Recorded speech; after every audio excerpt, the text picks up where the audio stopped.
আসসালামুআলাইকুম, welcome back to my channel homemade cooking zone. আজকে আমি বানাবো চিলি সস, যার জন্য নিচ্ছি চিনি, লবণ, হোয়াইট ভিনেগার, আদা রসুন কুচি, চিলি ফ্লেক্স, কর্নফ্লাওয়ার এবং পানি। এখানে আমি 1 টেবিল চামচ কর্নফ্লাওয়ারের মধ্যে 1/4 কাপ পানি দিয়ে ভালোভাবে মিশ্রণটি তৈরি করে নিচ্ছি।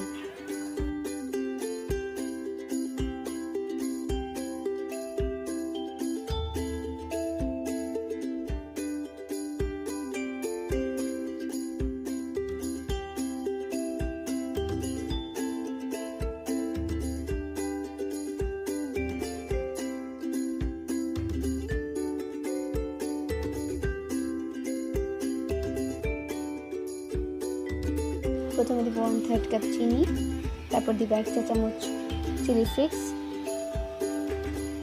তারপর দিব স্বাদ মতো লবণ, তারপর দিব 1/3 কাপ পানি এবং 1/3 কাপ হোয়াইট ভিনেগার, তারপর দিব আদা রসুন কুচি এবং তারপর ভালোভাবে নেড়ে নিতে হবে।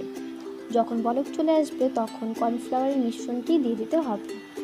তারপর কিছুক্ষণ বলক আসার পরে তৈরি হয়ে যাবে আমার সসটি।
আমার সসটি হয়ে গিয়েছে। এখন আমি একটি বাটিতে ঢেলে নিচ্ছি এবং আপনারা চাইলে এটি এয়ারটাইট কন্টেনারের মধ্যে সংরক্ষণ করতে পারবেন।